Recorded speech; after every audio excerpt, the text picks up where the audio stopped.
The early weigh-in podcast is back. This Saturday, we got UFC Vegas 105 back at the Apex. Featherweight headliner between Josh Emmett, the surgeon Lerone Murphy. We got 13 fights on tap, as we've had a lot lately. Ben, as always, want to recap what we did last week. First time in a while, we've had both of us in the red there. I tried to just do a little one-and-done parlay. Didn't come through. I did bet the over 3.5 in the main event, which never really even had a moment of scare, cash with ease. But Ronaldo Rodriguez, man, for one, shows up and miss weight. Bet him prior to that, and then he doesn't even try to grapple Kevin Borjas. Doesn't put any type of pace on him.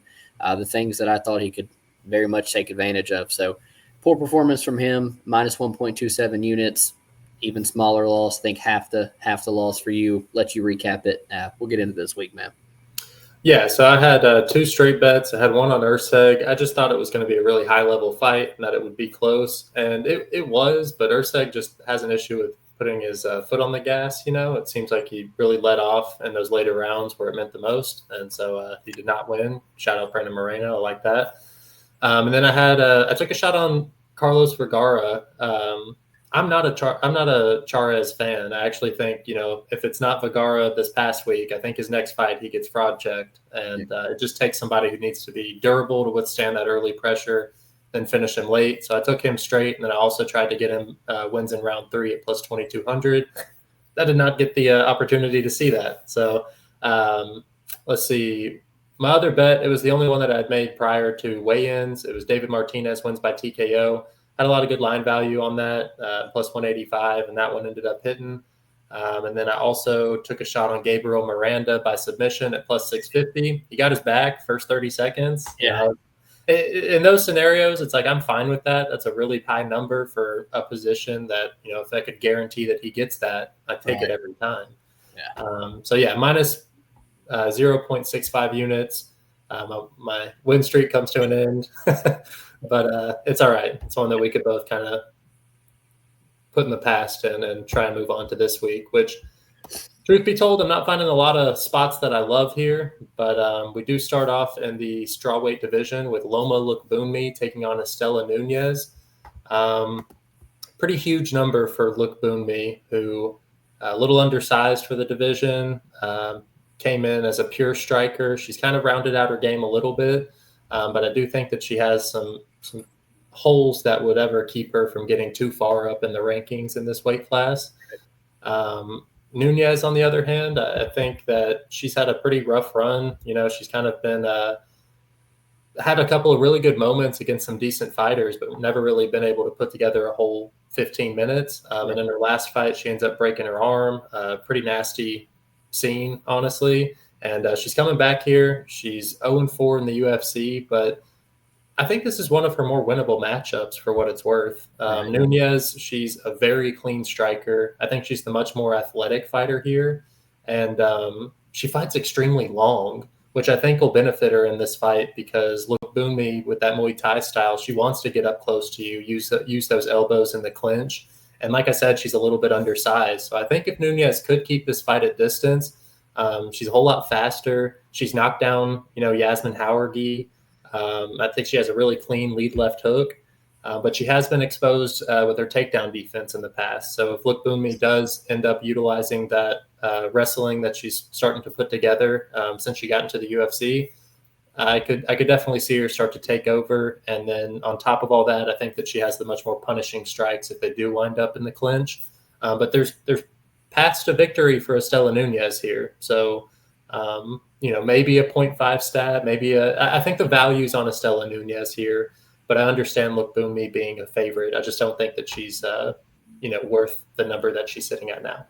Yeah, 100%. So with Estela Nunez, you got to think with her, she signs a 4-fight contract, gets hurt in her 4th fight. So props to the UFC for giving her a turnaround here, giving her another fight, not going out on the injury.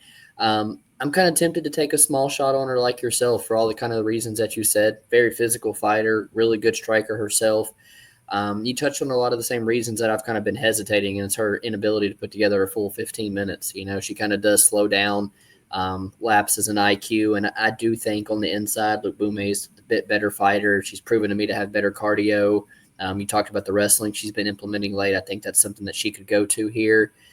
And I do think the value's clearly on the Nunez side. I don't think that Luke Bume is like a minus 300, minus 400 type of fighter, but I do think she's going to edge this one via the scorecards.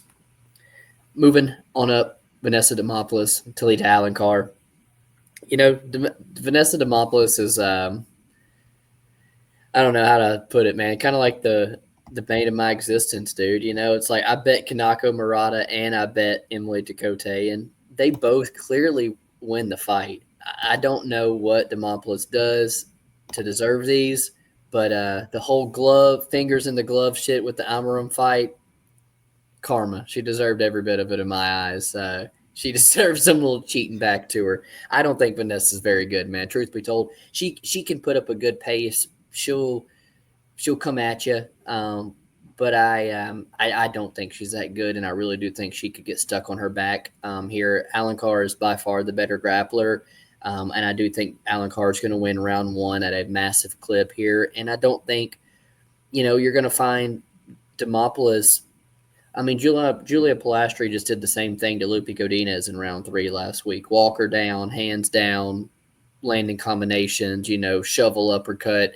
That kind of shows me that, if she's doing it to Lupe, it's not, I don't know. I kind of expected it against someone like Alencar who slows down and things, but I just don't think Vanessa Demopoulos can implement, the same type of thing. I think her takedown defense sucks. And yeah, I'm probably going to find my way on Alencar just because I think she's going to be a massive favorite after round 1. And I don't see her gassing here. So I do think she could put together enough top time to get her a win on the scorecards and maybe even another submission. So Alencar clearly for me here. Yeah, I tend to agree. I'm on a little bit different though. Like I've bet Vanessa Demopoulos in the Silvana Goes Juarez fight and the Jinyu Frey fight. She's been a little bit of a moneymaker for me. And the opposite for Talita Alencar. I have not been able to get on the right side of her fights. But it does seem like a matchup where Vanessa is going to be putting this into favorable positions for Alencar. She's not going to have to work to close the distance as much because Vanessa is going to be willing to engage. And I do think that she has a significant grappling edge. So I agree. I think it'll be grimy no matter what, but I do favor Alencar here. And at this price tag, I think it's worth maybe a unit shot on it. Moving up to the bantamweight division, Victor Henry taking on Pedro Falco.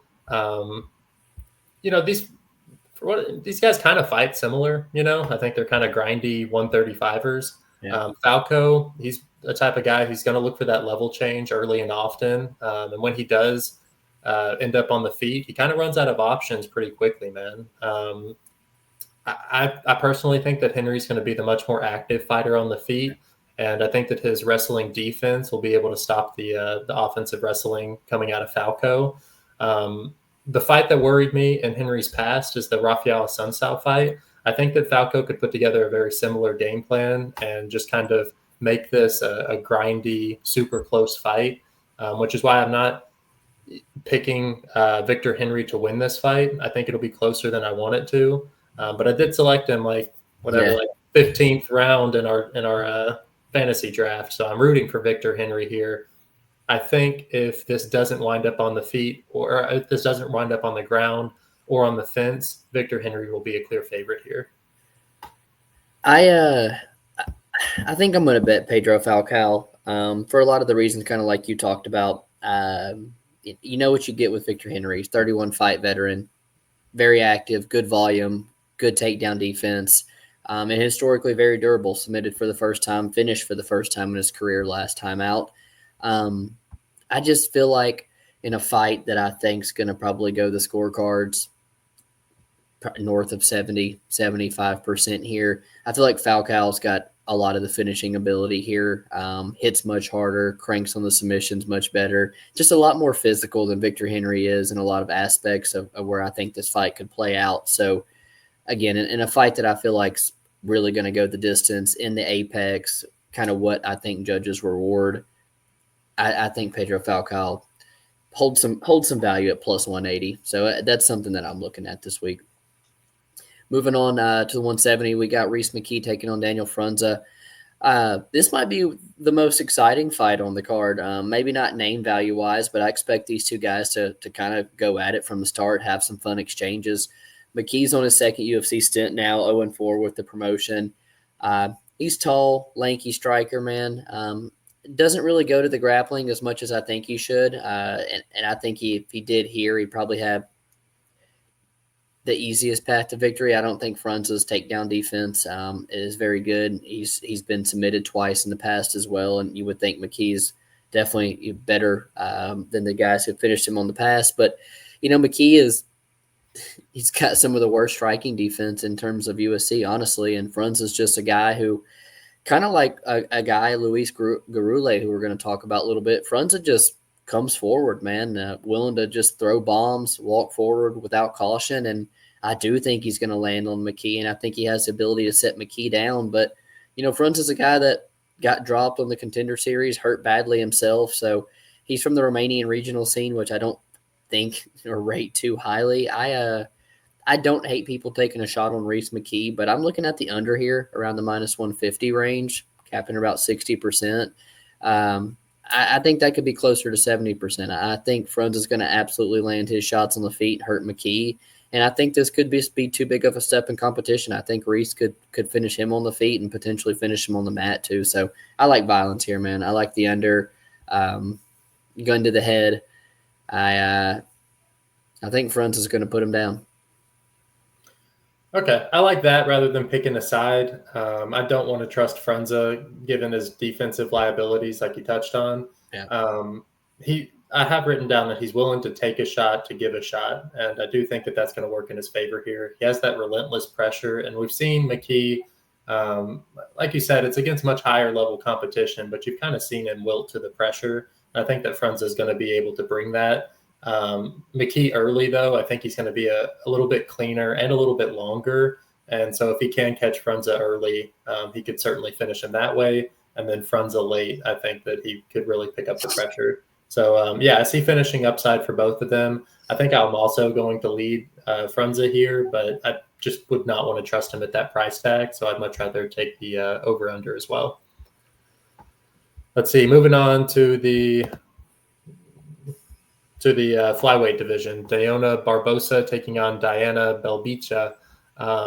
These two women are just cut from a different cloth, man. The line suggests that Belbita, I think, is really going to struggle early, or just struggle earning the respect from Barbosa, and she probably gets smashed here. That being said, I'm not paying juice for the inside the distance on a women's fight, especially two unranked competitors here. Barbosa should walk through her, but I wouldn't be surprised if this is 15 minutes of a squash match and people who are taking the flyer on the inside the distance get screwed. Barbosa is the pick, though. So Molly McCain gets on top of you in a minute and a half and cranks your arm. I absolutely see what you're saying. It's hard to lay chalk on a woman to finish a fight, but I do think it happens. But it's the same price for an under 2.5 rounds. So it's like, do you rather have one side or do you rather just lose the last 2.5 minutes? I think the finish probably comes in the first round for Barbosa. So I'm kind of just tempted to play the under banana peel situation versus just targeting one girl inside the distance. But I do think Barbosa finds her way on top and submits her pretty easily. I looked on FanDuel. I think it was plus 310 first round submission, plus 2,000 round one TKO. I don't know. I think she gets on top and finishes in round one. So I might look to have some type of prop angle. It's hard to pass up a fight that like you said, I think the ladies are cut from different cloths. I think Belbita's a foot out the door Instagram fighter versus a girl who legitimately knows how to grapple. So I like Barbosa to get it done inside the distance. Davey Grant taking on Daniel Willie Cat Santos. Davey Grant, the dude, honestly, I don't know what to think about him because Daniel Marcos is a guy that I think is a pretty highly touted prospect. I like what I see on the feet, and Davey Grant probably should have won that fight. And then I tried to fade Davey Grant with Rafael Sunsal, and I'm 15 seconds away from cashing an underdog bet there. So great. Davy Grant's just a fighter that I really can't get. I can't get right on him. He's unconventional. Strikes come from different angles, sneaky submissions like the a Sun Cell fight, and the dude's tough as nails. Even though he's clearly slowing down and taking a ton of damage at this time, I just think there's going to be a point where Davy Grant is going to slow down, and it might be when you have somebody like Daniel Santos in front of you, somebody who's 10 years younger, who's a much better striker, who's, again, a very good grappler, and like most shoot a box guys, just willing to come forward, use his pressure and kind of drown guys. And I think he's going to be the one landing the more damaging shots here. I do think he's equally as durable. So it's kind of hard to count Davy Grant out when he's showing me the things he has. But I think offensively, Santos is just going to be on him, man. Yeah, I think Santos is just going to be super active and be on the front foot on Davy Grant. I don't know if he gets the job done inside the distance. I just think he probably takes a pretty clean decision where he's beat up on Davy Grant a bunch. Yeah, man. I mean, I share a lot of the same thoughts. I think it's a pretty decent price tag even for him at minus 155. It sucks that you have to trust somebody. He's 2-1 in the UFC. He's still a little bit unproven just because the level of competition hasn't been there. But the Castaneda win, that's a big pickup. And then in the Johnny Munoz Jr. fight, man, he looked strong. And even in the third round, he looked super fresh. And I think that that's going to come into play here, where even down the stretch, if Davy Grant is able to pick up a round with a knockdown or something like that, he's going to be the fresher fighter in round 3. I really do think so. And so minus 155 actually looks like a gift in my head. So he's one of the guys I'm looking to just play straight.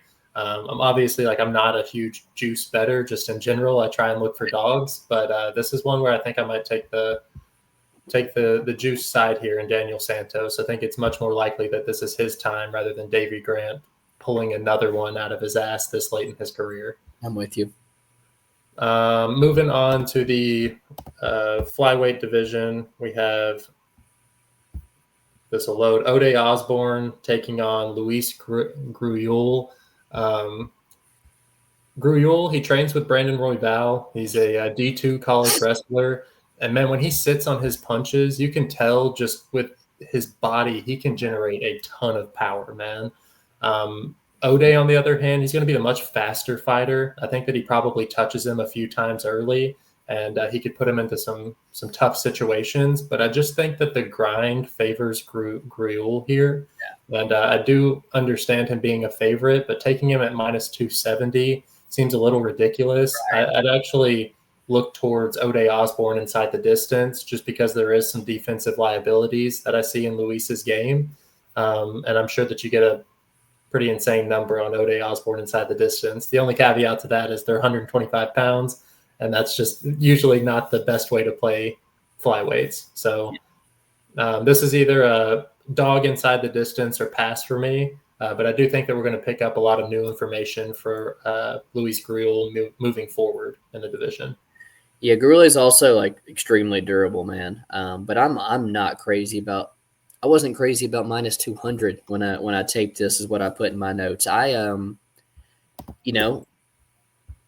1, it might not just be close. That might go to Ode unanimously, man. I'm with you. I think Ode at striking range is so much faster, and it's going to find the home for his left hand early in this fight.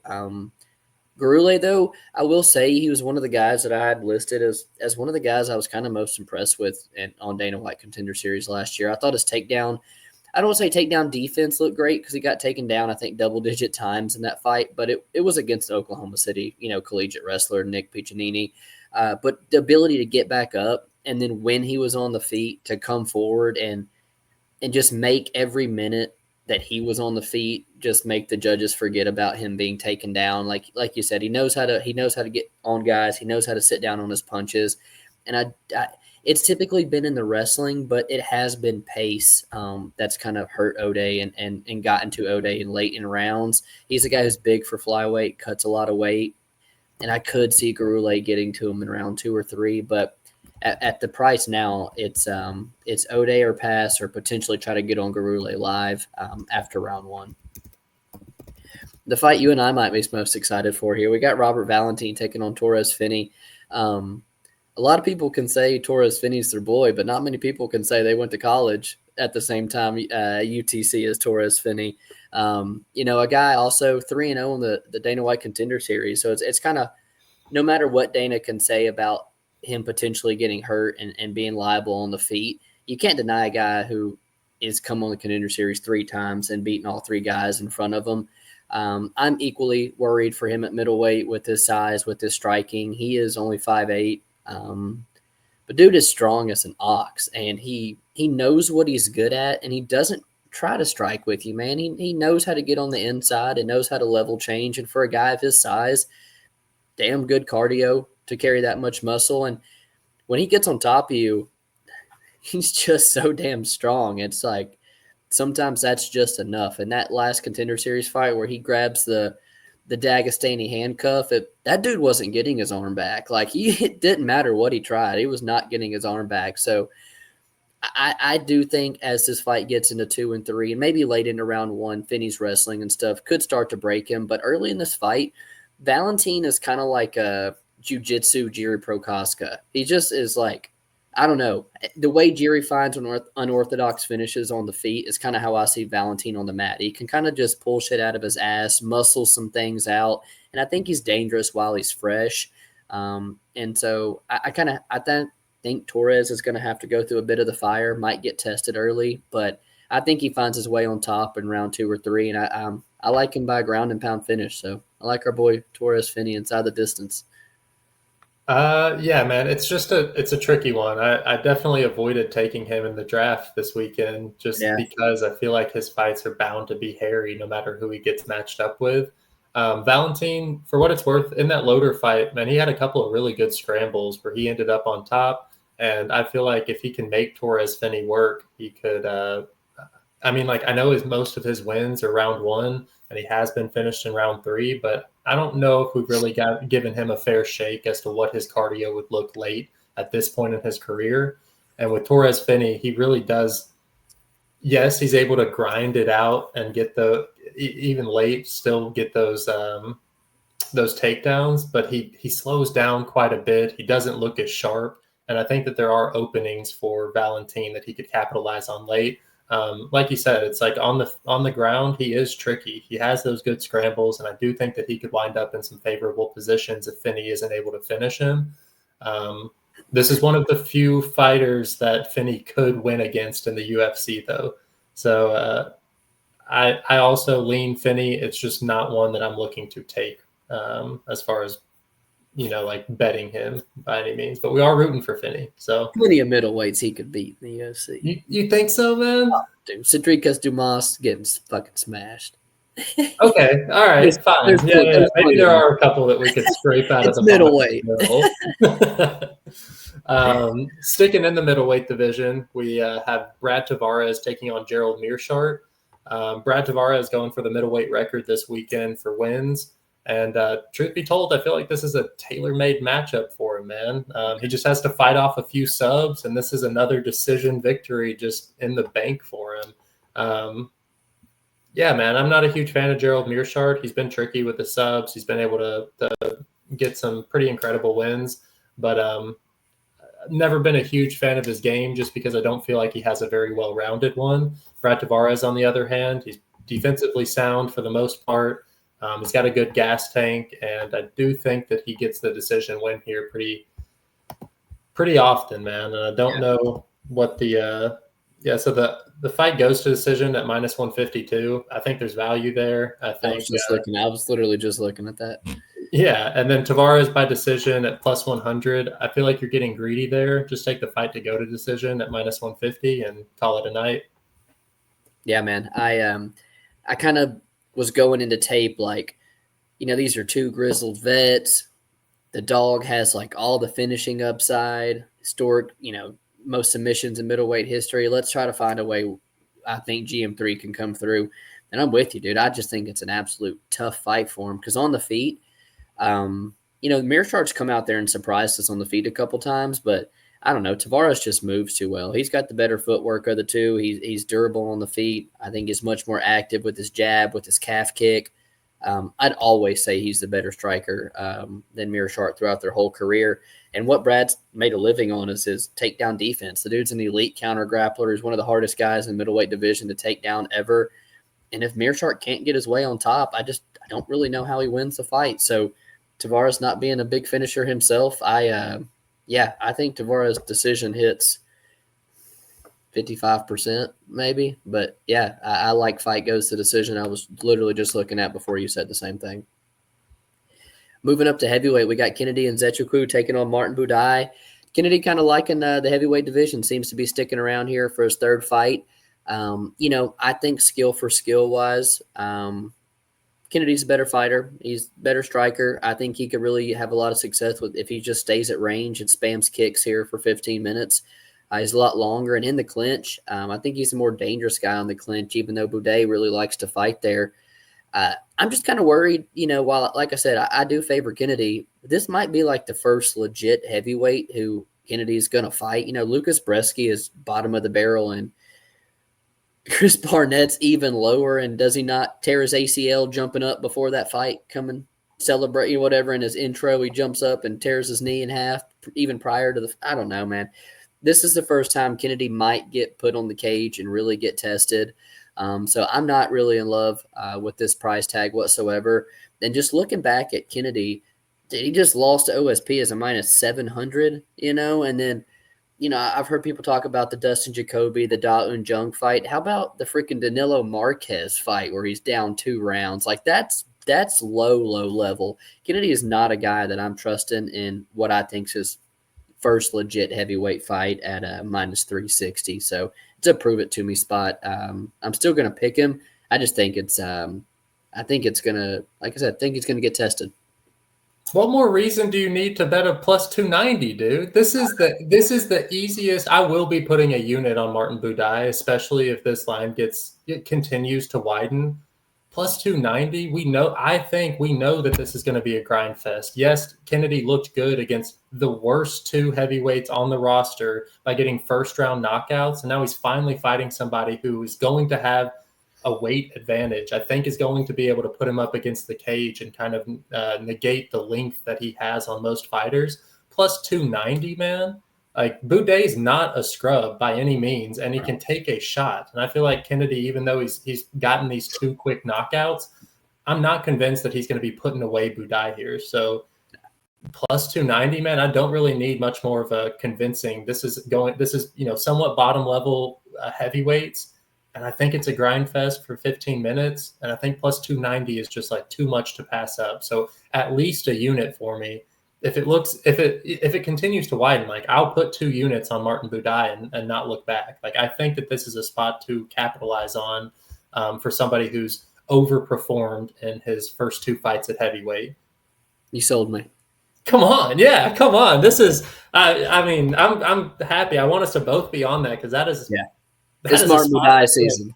Yes, absolutely, man. That is a spot we've got to capitalize on. And if the line keeps on moving, man, if I get plus 350 on Buday here, like, there's no way I'm passing that up for multiple units. But plus 290, it's an absolute. I got to hit that for one. I'm happy you see it. At least, this is going to be a close fight. We're getting plus 290. So love it. Moving down to the bantamweight division, Cortavius Ramios taking on Cheng Ho Lee. I feel like this is, with the Cheng Ho Lee side, this is somebody who's only fought Asian regional scene fighters. We've seen it 1,000 times before. You fade them once they fight real competition for the first time. And so I understand the love on Cortavius Ramios here. But I do think that Cheng Ho has a little bit more polished game. I think that he, if he can get to his positions, he looks a whole lot better at holding those positions. And I think that it's tough to say because he's been doing it to only Asian regional scene fighters. So it's tough to say that, but I do think that he's a little bit more polished if he does get the fight to the mat where he's on top. Where Cortavius, he's so strong. Like, you can tell he's just a physical specimen. But Bolaños is able to reverse the position on him multiple times in their fight. It just doesn't look like somebody that I really want to trust. And he's a little bit green in a sense to me still. It's not a fight where I'm going to be picking a side here, but if Lee gets up into plus money, I think that I'd be more, interested in betting his side. This is probably going to be a layoff spot for me. I think they fight pretty similarly, and they might just negate each other. And if it stays on the feet, I could understand why people are kind of leaning Ramios to be just a little bit more athletic, land the better shots. It's going to be a close fight. So nail biter either way, not a fight I'm looking to get involved with. Yeah, I took the plus money side at 114 just for a unit. Kind of like you said, if the fight does cancel out on the feet, I do think Romeus is much faster of the two, the better striker. And like you talked about at the very beginning, I just think that Chang Ho Lee has not run into a grappler of the caliber of Romeus. Romeus is an athletic freak, like you said, a very good wrestler, very good submission skills himself. I do think there's a lot of grappling played out here. I kind of looked at fight ends by sub north of plus 350, 400 range. And Romeus is a guy who's finished, I think, more than half of his wins by submission. So I think there's a lot of grappling here, and I just think Chang Ho Lee's finally met a guy who I think is a better grappler than him, a lot more physical than he is. And I did bet Zhao Long and thought Zhao Long beat Chang Ho Lee. So maybe I'm a little biased trying to get another one over on him, but to me, this fight looks 50-50. I actually capped Romeus about 55%. So I kind of missed the plus 140s, woke up the next morning at plus 115. But as I think you should be an ever so slight favorite, I was happy to still grab some plus money. It's the featured bout for a reason, and I think that's to showcase Romeus, who Dana White brought back to the Contender Series after he lost, signed him, said he's an athletic specimen. I think Dana White likes this Romeus guy, and I was happy at plus money. Featherweight, we got Joe Anderson Brito taking on Pat Sabatini. I don't know what to do here, man.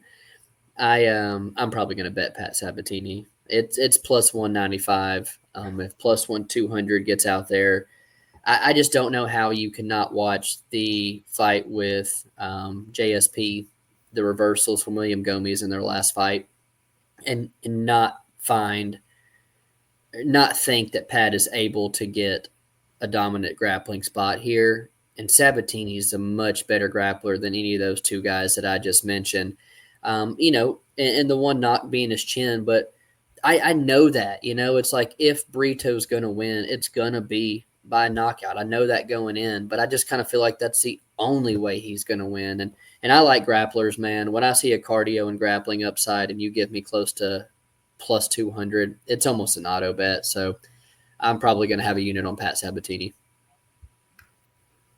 I understand it. I also think that he's riding just a hype train right now, man. He's put together quite a few highlight reels, and people really like him. That being said, I do think that this is the UFC kind of setting him up for a showcase spot on this card. Brito, I think, had put together a similar game plan to Diego Lopez. I think that if Pat Sabatini isn't able to get to his positions early, he's going to run into some pretty nasty spots, and Brito is just super punishing. Unfortunately, I do think he finds that knockout, but I hate the price tag on it. This is not a spot that I really want to get involved in. What is it? Yeah, so plus 130 just isn't enough for me. It's a tough look though when you saw JSP kind of get up and do something, boy. Yeah, dogging him, dude. I mean, he lucked out and found that submission, but their grapplers can have their way with them. Yeah, I don't know. It's a tough spot. It's a tough spot for me, but I do think that Brito is going to find the win here. And I wish I felt a little bit more confident on Pat Sabatini. Maybe if he had a little bit more on the feet to offer. In the scenario where he isn't able to find the takedown and he does have to stay on the feet with him, I wish that he had a little bit more to offer, but he doesn't. And so just being one-dimensional, I think that he will find himself in a pretty tough position eventually, and Brito will find the KO. I lean Brito, not a spot I'm looking to get involved. Moving on to the main event, we have Josh Emmett taking on Lerone Murphy. If this isn't if Emmett isn't as old as he is, I'd probably be more inclined to bet him here. I think Lerone Murphy is good, but not great, and he's kind of skirted by a couple of times, being 15-0. I think the record's a little bit deceiving, and Josh Emmett is a powerhouse, man. The problem is he doesn't offer too much much of a different game plan than Dan Ige, and Lerone looked pretty good against Dan Ige. I think Josh Emmett is the value side here. Honestly expected the number to be closer just because he's coming off of that Bryce Mitchell knockout. Like, that was pretty disgusting. But even still, I think at his current price tag plus 265, like, I can find reasons why he would make this fight competitive. And then also having the power upside, I think that looks good on the judges' scorecards as well. So plus 265, like, I wouldn't be surprised if I find myself with a unit on it, especially if I can get your opinion on this, if you see it similar, or even later on in the week after I listen to a few more people, I could be convinced to bet Josh Emmett for sure here. I definitely am not laying minus 340 for Lerone Murphy, who's getting split decisions against name him for me, Gabriel Santos. Should have lost that fight. Yeah, dude. There was a couple. I mean, even the Josh Kulabau fight. Like, I know I bet Josh Kulabau there. Don't quote me on it, but I'm pretty sure that fight was in England. I think Daniel Santos won that fight. Hasn't earned the price tag, I don't think. No. So this is a spot where he could shit the bed here. Yeah, it's toughest fight to date for sure. We've seen him hurt on the feet. It's the biggest power he's faced to date at all. And Josh is a dude who you cannot question the heart whatsoever, man. The fight with Shane Burgos, where his knee's torn apart immediately, still comes back and wins it. The fight with Ilia Topuria, where he's just being knocked down all over the place and it still goes all 5 rounds. Like, he's one of those guys that you really have to put away, or he's going to be there for 25 minutes. And that's a bit tricky for Murphy, because I think Emmett's a guy who still carries power late into his fight. I just feel like Emmett, at this stage, the UFC is like, hey, we want you to fight every 8 months, and here's a contender. Here's Jair Rodriguez, here's Bryce Mitchell. Now here's after you've been out for a year and a half, here's our another guy. It almost seems like he's the guy you got to get past if you want to start talking title shot, So kind of feel like the UFC is not giving Lerone Murphy I don't know. I feel like there's harder fights to the title, and they're kind of cherry-picked the Emmett one for him. Murphy, 7 years younger, man, a lot faster. I feel like his activity is just going to do a lot. It's going to be scary with the power coming back from Emmett, but fight goes the distance is minus 150, and I truly think that it goes the distance. We're talking about men's featherweights that hit the scorecards more than like any other weight class as well. Murphy's a guy who's, I think, been to decision 5 out of his last 6 fights, and him being 8-0 to the decision, I do feel like if it goes 25 minutes, I comfortably say I think Murphy has done enough to win here. Man, I don't hate anybody taking a dog shot on Emmett just because I've never been the biggest believer in Lerone Murphy, but I just kind of feel like the timing of everything is right for Lerone Murphy to just kind of out-hustle Josh Emmett to a 25-minute decision here, and that's kind of how I think it goes down. But talking with you, man, I think my card is going to end up being a lot bigger than I anticipated it to be this week. Talking with you, I like a couple more spots. Keep an eye on Twitter. I'll be releasing those later this week. Keep an eye on the weigh-ins. Appreciate you guys hanging out as always. We'll be back next week for 314. Awesome pay-per-view in Miami. We'll see y'all then. Peace.